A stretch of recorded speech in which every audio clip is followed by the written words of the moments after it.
పెళ్ళైనా పండగైనా వేడుక ఏదైనా పట్టుచీరల ప్రత్యేక వేదిక వారాహి సిల్క్స్. పహల్గామా దాడి తర్వాత దేశవ్యాప్తంగా నిరసనలు మిన్నంటాయి. ముఖ్యంగా భారతదేశంలో ఉన్నటువంటి ముస్లింలందరూ కూడా దీన్ని తీవ్రంగా ఖండిస్తున్నారు. ఇలాంటి దాడుల పట్ల, అలాంటి ఉగ్రవాదులను బహిరంగంగా శిక్షించాలంటూ కూడా తీవ్ర కంఠంతో వారు నిన్నటి నుంచి నిరసనల కార్యక్రమాలు కొనసాగిస్తున్నారు. సో దీనికి సంబంధించి ప్రపంచ దేశాలు కూడా ఈ యొక్క దారుణ ఘటనకు సంబంధించి ఖండిస్తున్నాయి. మన దేశంలో ఉన్నటువంటి ముఖ్య నేతలు, ముస్లిం ముఖ్య నేతలే కానీ ముస్లింకి సంబంధించినటువంటి అందరు ప్రజలు కూడా రోడ్ల మీదకి వచ్చి తమ తోటి ప్రజలకు జరిగినటువంటి, మన దేశ పౌరులకు జరిగినటువంటి దారుణానికి సంబంధించి వారందరూ కూడా తీవ్ర ఆగ్రహాన్ని వ్యక్తం చేస్తున్నారు. దీనికి సంబంధించి మనం మాట్లాడదాం. మనతో పాటు మైనార్టీ నేత ఫారిక్ సిబ్లీ గారు ఉన్నారు. సో నిన్న వారు కూడా నిరసన కార్యక్రమాలు చేపట్టడం జరిగింది విజయవాడలో. సార్ నమస్తే ఫారూక్ గారు. నమస్తే అండి. సో ఈ దారుణ ఘటనకు సంబంధించి మీరు నిన్న నిరసన కార్యక్రమాలు కూడా చేయడం జరిగింది. ఈ రోజు కూడా కొన్ని కార్యక్రమాలు చేస్తున్నట్టున్నారు నమాజ్ అయిపోయినటువంటి తర్వాత. అవునండి. సో ఎట్లా చూస్తున్నారు? మొత్తం ముస్లిం సమాజం అంతా ఎట్లా చూస్తుంది ఈ ఘటనకు సంబంధించి? ఇక్కడ చాలా స్పష్టంగా ఒక విషయం మీకు తెలియజేస్తానండి. ఎందుకంటే ఇది ఎటు నుంచి చూసినా గానీ ముస్లింల పై ఒక అపనింద అనేది వేసే ప్రయత్నం ఏదైతే జరుగుతుందో దానికి అసలు ముందు ఇస్లాం ధర్మం ఏం చెప్తుంది, ఏదైతే ఇస్లాం ధర్మం ఉందో చాలా స్పష్టంగా ఇక్కడ జరిగినటువంటి అంశం ఏంటంటే దీనిలో ఎటువంటి జబర్దస్తి లేదు, ధర్మంలో ఎటువంటి జబర్దస్తి లేదు అని చెప్పేసి చాలా స్పష్టంగా ఖురాన్ తెలియజేస్తుంది. నంబర్ 1. మరి అలాంటప్పుడు వీళ్ళు జబర్దస్తి చేసి వాళ్ళని హతమార్చడం ఏదైతే ఉంచుకోండి, మళ్ళీ అక్కడ వాళ్ళు రెండో తప్పిదం చేశారు. రెండో తప్పిదం ఏంటంటే ఎవరైతే అమాయక ప్రజలు ఉన్నారో, అమాయక ప్రజలు సివిలియన్స్ ప్లస్ అది కాకుండా వారు అమాయకులు, వాళ్ళకి అసలు ఏం అభించడం తెలియదు, అటువంటి వాళ్ళని చంపడం ఏదైతే ఉందో దాని గురించి ఖురాన్ చాలా స్పష్టంగా 5వ అధ్యాయం 32వ వాక్యం సూరే అల్ మైదాలో ఏమంటుందంటే, ఒక అమాయక ప్రజల యొక్క ప్రాణాలను హరించడం సర్వమానవుని యొక్క ప్రాణాలను హరించటమే. ఫారూక్ గారు, ఒకటి ఆ ఉగ్రవాదులు మతం పేరుతో చేసినటువంటి మారణకాండకి ప్రధాన కారణం ప్రశాంతంగా ఉన్నటువంటి మన దేశంలో విద్వేషాలు రెచ్చగొట్టేటువంటి ప్రయత్నంలో భాగం అనుకోవచ్చా? కేవలం అదొక్కటి మాత్రమే కాదు, దాంతో పాటు ఇంకో యాంగిల్ కూడాను ఉంది. ఆ యాంగిల్ ఏంటంటే, మీరు ఆర్టికల్ 370 తీసేసిన తర్వాత అప్పుడు ఏదైతే అక్కడ ఉన్నటువంటి ఉద్రిక్తపరమైనటువంటి పరిస్థితులు ఇవన్నీ కూడాను సర్దుమణికి అక్కడ నెమ్మదిగా ఏంటంటే ఒక డెమోక్రటిక్ గా ఒక ప్రభుత్వాన్ని ఎన్నుకున్నారు. ఇప్పుడు అందరు కూడాను ప్రశాంతంగా ఏదైతే పర్యాటకులు ఉన్నారో, పర్యాటక కేంద్రం కాబట్టి జమ్మూ కాశ్మీర్ యొక్క మేజర్ ఆర్థిక వ్యవస్థ పూర్తిగా కూడాను ఏదైతే ఈ పర్యాటక రంగం ఉందో దానిపైనే ఆధారపడి ఉంటుంది. జమ్మూ కాశ్మీర్ లో ఈ రోజున మీరు చేసింది కేవలం ఒక 26 మంది హిందువుల్ని కాదండి వీళ్ళు చంపింది, యావత్తు కాశ్మీరీలను వీళ్ళు చంపేశారు. ఎందుకు ఆ మాట అంటున్నానంటే వీరి యొక్క బ్రెడ్ అండ్ బటర్ పూర్తిగా పర్యాటక రంగం. మరి అలాంటప్పుడు ఈ రోజున మీరు ఎవరు వెళ్తారండి పర్యాటకానికి? అక్కడికి ఇప్పుడు ఉన్న సిచ్యువేషన్ లో ఎవరైనా వెళ్తారా? కనీసం ఇంకో 6 నెలలైనా కానీ కనీసం పడుతుంది మళ్ళా సామాన్యమైనటువంటి పరిస్థితికి రావడానికి. కాబట్టి వీరు ఏదైతే ఈ పని చేశారో ఇది పిరికి పంద చర్య ఒకటైతే, రెండోది వీరు ఎవరైతే అక్కడ ఉన్నటువంటి కాశ్మీరీలు, ఈ కాశ్మీరు భారతదేశంది, మేము భారతీయులం, మేము భారతదేశంలో అంతర్భాగం అని చేసి నమ్మి వాళ్ళు జీవనం కొనసాగించడం మొదలు పెట్టారు. ఇది నచ్చక అక్కడ ఉన్నటువంటి ముస్లింలకు వ్యతిరేకంగా కూడాను వీళ్ళు దాడులు చేశారు. ఇక్కడ ఇంకో అంశం మనం గమనించాలండి పని గారు. ఇప్పుడు చంపింది ముస్లింలు అంటున్నారు, చంపబడ్డది హిందువులు అంటున్నారు, కానీ ఇదే హిందువులని కాపాడింది ఒక ముస్లిం అని చెప్పేసి మనం గమనించాలండి. ఇక్కడ ఇంకో అంశం ఏంటంటే, అవును, తను ఉగ్రవాదులకు ఎదురెళ్ళి గన్నును పట్టుకొని పేల్చేద్ద ప్రయత్నం చేశారంట పాపం ఒక అతను, లోకల్ అతను. దాని తర్వాత అతనే హతమార్చడం జరిగింది, అతనే చచ్చిపోయాడు. దాని తర్వాత మీకు జార్ఖండ్ కి చెందినటువంటి ఒక బీజేపీ నేత అతను పెట్టినటువంటి ఒక పోస్టు ఈరోజు సామాజిక మాధ్యమాల్లో వైరల్ అయ్యి దాన్ని ప్రముఖ ఇండియన్ ఎక్స్ప్రెస్ సంస్థ దాన్ని ప్రచురించింది.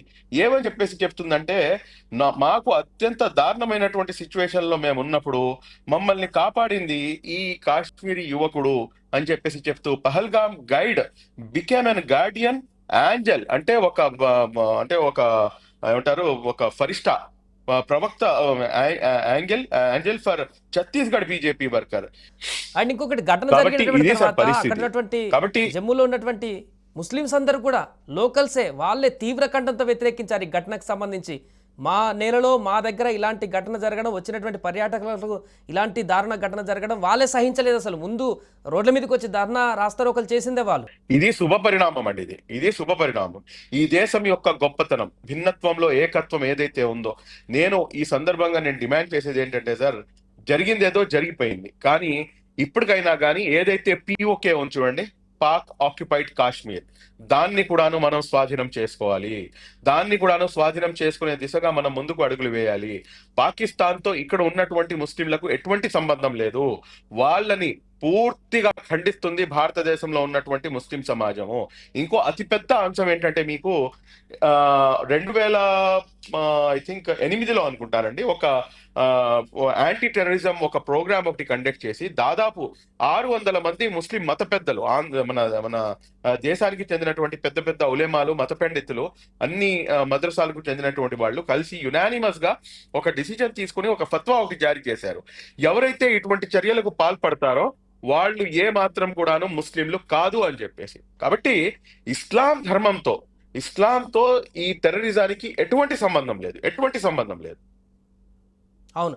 అండ్ ఇప్పుడున్నటువంటి పరిస్థితుల్లో పాకిస్తాన్తో ఇంకా యుద్ధం తప్ప వేరే మార్గం లేదంటారా? ఎందుకంటే ఇలా ఇక ఘటనలు జరుగుతూనే ఉన్నాయి, గతంలో జరిగాయి, ఇంకా భవిష్యత్తులో కూడా జరిగేటువంటి అవకాశం ఉంది. సైలెంట్గా ఉంటే ఇక పర్మనెంట్ సొల్యూషన్ కావాలంటే ఇక యుద్ధం చేయాల్సిన పరిస్థితి ఏర్పడిందంటారా? ఒకటి సార్, ఇక్కడ ఉన్నటువంటి దేశంలో ఉన్నటువంటి ముస్లింలు కన్నెర్ర చేస్తే, నేను మా అందరి భారతీయుల గురించి చెప్పట్లేదండి, కేవలం ముస్లిం సమాజం అంటే మైనారిటీ సమాజం కన్నెర్ర చేస్తే పాకిస్తాన్ యొక్క రూపురేఖలు ఈ పటంపై ఉండవండి. ఇది మన అందరికీ తెలిసిన నగ్న సత్యం. ఒకవేళ కనుక వీళ్ళ యొక్క పరిస్థితి మారకపోతే, ఏదైతే అఖండ భారత్ అని చెప్పేసి ఇంతకు ముందు ఉండేదో అదే రకంగా పాకిస్తాన్కి కూడాను అటువంటి బుద్ధి నేర్పించాల్సినటువంటి అవసరం ఉంది. కానీ ఇక్కడ గమనించాల్సినటువంటి అంశం ఏంటంటే, అక్కడ ఉన్నటువంటి సివిలియన్స్ ఎవరైతే ఉన్నారో వాళ్ళ యొక్క పరిస్థితి కూడాను చాలా డిఫరెంట్ గా ఉంటుందండి. మనం ఇక్కడ ఏ రకంగా అయితే మనం శాంతిని కోరుకుంటామో, అక్కడ ఉన్నటువంటి కొంతమంది సివిలియన్స్ కూడాను శాంతిని కోరుకుంటారు. ఎవరైతే రాజకీయ నాయకులు ఈ పని చేస్తున్నారో, లేకపోతే ఎవరైతే ఈ మిలిటెంట్స్ ఇటువంటి పని చేస్తున్నారో వాళ్ళకి వ్యతిరేకంగా వాళ్ళు ఉన్నారు. కాబట్టి వీరి యొక్క ఆర్థిక వ్యవస్థ నడ్డి ఇరగొట్టే విధంగా ముందు మనం ప్రణాళిక రచించాలండి. పాకిస్తాన్ ఆల్రెడీ చాలా ఆర్థిక పరమైనటువంటి సంక్షోభంలో ఉంది. ఆ సంక్షోభాన్ని మరింతగా పెంచే దిశగా ఆల్రెడీ 140 రూపాయలు అంటండి వాటర్ బాటిల్. మిల్క్ 1 లీటర్ వచ్చేసి మీకు దాదాపు 300 రూపాయలు అంటండి. ఇటువంటి ఒక 4 బ్రెడ్ ముక్కలు ఉన్నటువంటి ప్యాకెట్ 400 రూపాయలు అంట. అంటే ఇంత దారుణమైనటువంటి ఇన్ఫ్లేషన్ ని పాకిస్తాన్ అనుభవిస్తుంది. మరి అలాంటప్పుడు ఇది ఎందుకంటే చెప్పండి, ఒకవేళ మొత్తం ఆంధ్ర రాష్ట్రం, మన దేశంలో ఉన్నటువంటి పౌరులందరం కూడాను మా ఆర్మీ తలుచుకుంటే కనుక కరెక్ట్ గా ఒక రోజులో మొత్తం కూడాను క్లోజ్ చేసేసి పాకిస్తాన్ ని మేము కలిపేసుకునేటటువంటి పరిస్థితి. ఈ విషయం వాళ్ళకి కూడా తెలుసు.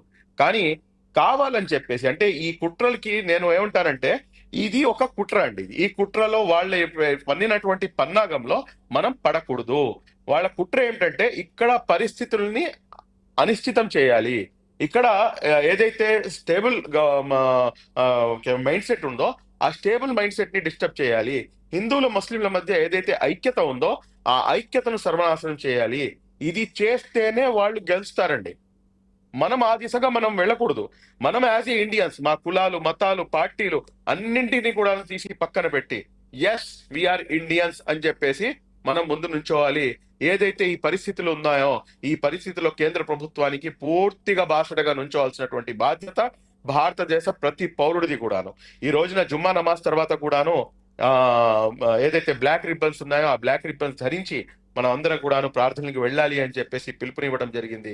కాబట్టి ఈ పరిస్థితుల్లో ఏంటంటే సార్, 100% ఏదైతే భిన్నత్వంలో ఏకత్వం ఉందో, ప్రపంచ దేశాల్లో భారతదేశానికి ఉన్నటువంటి ఏదైతే డిఫరెన్స్ ఉందో ఆ డిఫరెన్స్ ని మరలా మనం పునర్నిర్వచనం ఇవ్వాల్సినటువంటి బాధ్యత ఉంది. హిందూ సోదరులకి ఏమైనా ఇబ్బంది వస్తే వారికి ఈ దేశంలో ఉన్నటువంటి ముస్లింలైనటువంటి మేము మా యొక్క ప్రాణ త్యాగాలు చేసైనా గాని, మేము మా రక్తాన్ని చిందించైనా గాని మీకు మేము కాపాడుకుంటాము, మీకు అడ్డుగా మేము నుంచుంటాము అని చెప్పేసి ఒక భరోసా ముస్లిం సమాజం నుంచి వెళ్లాల్సినటువంటి అవసరం ఉంది. అదే విధంగా అదే ఆప్యాయత, అదే సోదర భావాన్ని హిందూ సమాజం కూడాను దగ్గర తీసుకొని మనం అందరము ఐకమత్యంగా ఉండాలి. ఈ దేశం మనది. ఈ దేశంపై వచ్చినప్పుడు మనం అందరం కూడాను కలిసికట్టుగా దీనిపై పోరుబాట పట్టాల్సినటువంటి అవసరం ఉంది అన్న నినాదాన్ని ప్రతి భారతీయుడు కూడాను నరాన్న గట్టిగా జీర్ణించుకోవాల్సిన. నరేంద్ర మోదీ గారితో మనకు అనేకమైనటువంటి అంశాల్లో భేదాభిప్రాయాలు ఉన్నాయి. మొన్నటికి మొన్న వక్ఫ్ అమెండ్మెంట్ యాక్ట్ పై కూడాను మన ఏదైతే రాజ్యాంగబద్ధంగా ఉన్నటువంటి మాకు ఉన్నటువంటి హక్కులకి అనుసారంగా మొత్తం దేశవ్యాప్తంగా కూడాను నిరసనలు జరిగినాయి. ఇది చేయటం తప్పు కాదు. కానీ at the same time when it comes to the nation we are one and we are ready to follow our Indian prime minister guide lines లో ఆయన ఏదైతే డిసిషన్ తీసుకుంటారో ఆ డిసిషన్ తో పాటు దేశంలో ఉన్నటువంటి 130-140 కోట్ల మంది ప్రజలందరూ కూడాను ఒక్క ఏకతాటిపైకి వచ్చి పాకిస్తాన్ కి బుద్ధి చెప్పాల్సినటువంటి అవసరం ఎంతైనా ఉంది. అంటే ఇంత మన దగ్గర సైన్యం ఉంది, మన స్ట్రెంగ్త్ ఏంటో తెలుసు, ప్రపంచ దేశాలకు తెలుసు, అన్ని తెలుసు, అయినా కూడా మేకపోతు గాంభీర్యాలు అన్నట్టుగా ఇప్పటికి ఈ రోజుకి పాకిస్తాన్కి సంబంధించిన ఆర్మీ కానీ ప్రభుత్వం కానీ అసలు మేము ఊరుకునేదే లేదు, భారత్ మాకు దాడులు చేస్తే ప్రతి దాడి చేస్తాం, అంతం చూస్తామని రెచ్చిపోతున్నటువంటి పరిస్థితి. అంటే ఏం చూసుకొని వారికి ఆ ధైర్యం, ఏం చూసుకొని అలాంటి మాటలు మాట్లాడుతున్నారని చెప్పుకోవచ్చు. మొరిగే కుక్క కరుస్తుందా సార్ చెప్పండి మీరు? మొరిగే కుక్క కరుస్తుందా? కరిసే కుక్క అయితే కనుక మొరగదండి. కాబట్టి ఈ పాకిస్తాన్ ఆర్మీ కుక్కలు ఎవరైతే ఉన్నారో వీళ్ళు ఏమి పీకలేరండి, వాళ్ళు కూడా తెలుసు ఆ విషయం. వాళ్ళు జస్ట్ ఏంటంటే మైండ్ గేమ్ ఆడుతున్నారు. వాళ్ళు మైండ్ గేమ్ ఆడి ఈ దేశాన్ని అనిశ్చితం చేయాలి, ఇక్కడ హిందూ ముస్లింల గలాటాలను పెంచి పోషించాలి, అక్కడ కాశ్మీరీలు ఎవరైతే ఉన్నారో ఆ కాశ్మీరీలు ఆల్రెడీ మేము భారతదేశంలో అంతర్భాగం అని చెప్పేసి వాళ్ళు జీవనం సాగించడం మొదలు పెట్టేశారు, దీన్ని మేము డిస్టర్బ్ చేయాలంటే గనక ఇటువంటి కుట్రలు పన్నాలి. ఇప్పుడు అక్కడ ఉన్నటువంటి ముస్లింలు వాళ్ళకి అనుకూలంగా ఉంటే గనక వాళ్ళు రోడ్ల మీదకి వచ్చి ఎందుకు ధర్నాలు చేస్తారండి? అక్కడ ఉన్నటువంటి ముస్లింలు ఈ విధంగా ఉంటే కనుక ఆ హుసేన్ అన్న వ్యక్తి ఎందుకని చెప్పేసి ప్రాణాలు అర్పిస్తారండి? ఎందుకని చెప్పేసి తాహిరు ఒక బీజేపీ వర్కర్ అని చెప్పేసి తెలిసి కూడాను అతన్ని ఎందుకు కాపాడతాడండి? ఇక్కడ బీజేపీయా లేకపోతే హిందువా ముస్లిమా ఆర్ఎస్ఎస్ఆ లేకపోతే ఇంకో మతమా ఏమి లేస్తారు? We are Indians, there ends the matter. దాన్ని అనిశ్చితిపరచడానికి, దాన్ని డిస్టర్బ్ చేయడానికి కుట్రలు చేస్తున్నారు. ఆ కుట్రల్లో మేము భాగస్వామ్యం కాకూడదంటే కనుక మన ఐక్యతతో, మన భిన్నత్వంలో ఏకత్వంలో ఏదైతే నినాదం ఉందో, ఏదైతే ప్లూరలిజం ఉందో దాన్ని మనం విడనాడకుండా మనం అందరం కావాలంటే ఈ సమస్య సర్దుమణిగిపోయిన తర్వాత మా మధ్యలో ఉన్నటువంటి భిన్నాభిప్రాయాలపై మనం చర్చించుకుందాం. ఇబ్బంది లేదు. ఎందుకంటే ఒక కుటుంబం సార్ మాది. ఒక కుటుంబంలో నేను, నా మొగుడు, పెళ్ళాం, 2 పిల్లలు ఉన్న చోటనే భిన్నాభిప్రాయాలు ఉంటాయి. ఇంత పెద్ద దేశంలో అనేకమైనటువంటి భిన్నాభిప్రాయాలు ఉంటాయి. అవి ఏమైనా ఉన్నప్పుడు మేము చూసుకుంటాం. బయట వాడు ఎవడైనా కానీ తల దొరిస్తే మట్టుకు వాడి తలని, ఆ ముండాన్ని మనం సపరేట్ చేయాల్సినటువంటి అవసరం ఈ దేశంలో ఉన్నటువంటి ప్రతి భారతీయుడికి ఉంది. రైట్. ఫైనల్గా ఒకటి, ఫారూక్ గారు, వచ్చినటువంటి దుండగులు ఇలాంటి ఉగ్రవాదులు ఇస్లాం ముసుగు చెప్పుకొని, ఇస్లాం పేరు చెప్పుకొని ఇలాంటి దాడులకు పాల్పడడం పట్ల ఫైనల్గా మీరేం చెప్తారు? ఇదైతే చాలా సిగ్గుమాలిన చర్య సార్. ఇది ప్రపంచ వ్యాప్తంగా కూడాను ఇస్లామోఫోబియా ఏదైతే ఉందో అది ఒక రకంగా అయితే ప్రెజెంట్ అవుతుంది. రెండో వైపు నుంచి వీళ్ళు చేస్తున్నటువంటి ఏదైతే ఇటువంటి చర్యలు ఉన్నాయో దీనికి ఇస్లాం ధర్మానికి ఎక్కడా కూడాను అసలు పొంతలేదు. ఇంటర్నేషనల్ ఇస్లామిక్ సమాజం, ఇంటర్నేషనల్ ఇస్లామిక్ స్కాలర్స్ దీన్ని ఖండించారు. మొన్న ఈ ఘటన జరిగినప్పుడు సౌదీ అరేబియాలో ఉన్నారు ప్రైమ్ మినిస్టర్ గారు. అక్కడ ఇమీడియట్ గా అక్కడ ఉన్నటువంటి ఇంటర్నేషనల్ ఏదైతే ఇస్లామిక్ స్కాలర్స్ ఉన్నారో వాళ్ళు ట్విట్టర్ ద్వారా వాళ్ళు స్పందించారు, ఎక్స్ ద్వారా స్పందించారు, సోషల్ మీడియా మాధ్యమం ద్వారా స్పందించారు. ఏదైతే మెయిన్ స్ట్రీమ్ మీడియా ఉందో ఇదన్నీ కూడాను బయటకు వస్తున్నాయి. ఈ రోజున నేను ఒకటే చెప్తాను సార్, ఉగ్రవాదానికి మతం అనేది లేదు. వారికి ఒకటి అదే వాళ్ళ మతం ఏమిటంటే హింస. వాళ్ళకి కావాల్సింది ఏంటంటే ఏదైతే ఇక్కడ ఉన్నటువంటి అనిశ్చితిని, ఏదైతే సోదర భావం ఉందో దీన్ని డిస్టర్బ్ చేయటం. కాబట్టి వీళ్ళు ముస్లింలు ఏమాత్రం కూడాను కాదు. ముస్లిం అన్నవాడు శాంతిని కోరుకుంటాడు. ముస్లిం అన్నవాడు ప్రవక్త ముహమ్మద్ సల్లల్లాహు అలైహి వసల్లం గారి యొక్క శిష్యులు అవుతారు, వాళ్ళు వారి యొక్క ఉమ్మతి అవుతారు. మీరు ఇక్కడ గమనించాల్సినటువంటి ఇంకో అతి ముఖ్యమైనటువంటి అంశం అదేమిటంటే ఏదైతే ఖురాన్ గ్రంథం ఉందో ఈ ఖురాన్ గ్రంథము కేవలం ముస్లింల కోసం అని చెప్పేసి పంపించబడలేదు సార్. ఈ ఖురాన్ గ్రంథం అనేది యావత్తు మానవాళి కోసం పంపించబడింది. ఇది ఒకటైతే, రెండోది ఎవరి పేరు తీసుకుంటే గనక మేము మా ప్రాణాలను, మా యొక్క పిల్లల ప్రాణాలను, మా యొక్క ఆస్తిని, మా యొక్క సంపదను, మా యొక్క ప్రతి దాన్ని కూడాను మేము తృణప్రాయంగా త్యాగం చేయడానికి సిద్ధంగా ఉంటామో ఆ పేరే కారుణ్యమూర్తి మహమ్మద్ ప్రవక్త సల్లల్లాహు అలైహి వసల్లం. ఆయన గురించి ఖురాన్ చాలా స్పష్టంగా తెలియజేస్తుంది. అదేమిటంటే, మేము మీకు ఈ ప్రపంచానికి, ఈ మానవత, ఈ మనుషులందరికీ కూడాను మేము కరుణామయుడుగా మిమ్మల్ని పంపించడం జరిగింది అని చెప్పేసి.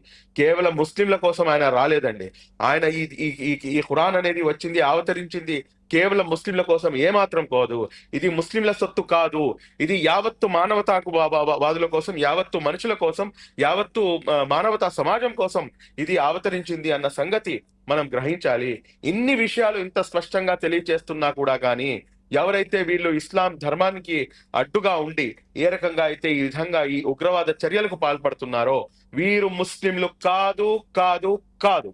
Right 100% sir. Right, thank you Farooq గారు. సో మొత్తానికి అది ప్రస్తుతం దేశవ్యాప్తంగా ఉన్నటువంటి ముస్లిం సమాజం అంతా కూడా ఈ ఘటనను ఏకకంఠంతో ఖండిస్తున్నారు. ఇలాంటి దాడులు చేసిన ఎవరైనా ఎలాంటి మతం ముసుగు అని చెప్పుకున్నా కూడా వారిని ఖచ్చితంగా శిక్షించాల్సిందే. అలాంటి మతం అనేదే ఉండదు ప్రపంచంలో, మనుషులను చంపేటువంటి మతం అంటూ కూడా తీవ్ర నిరసనలు కూడా వ్యక్తం చేస్తున్నారు. దేశవ్యాప్తంగా ఈ రోజు కూడా నిరసన కార్యక్రమాలు చేపట్టబోతున్నారు. అండ్ ప్రపంచ దేశాలు కూడా భారత్ ఎలాంటి యాక్షన్ తీసుకోబోతుంది ఈ ఉగ్రవాదుల దాడులకు సంబంధించి అనేటువంటి అంశం పైన కూడా ఆసక్తిగా ఎదురుచూస్తుంది. సుమన్ టీవీలో మీ పర్సనల్ అండ్ బిజినెస్ ప్రమోషన్స్ కోసం కింది నెంబర్కి కాంటాక్ట్ చేయండి.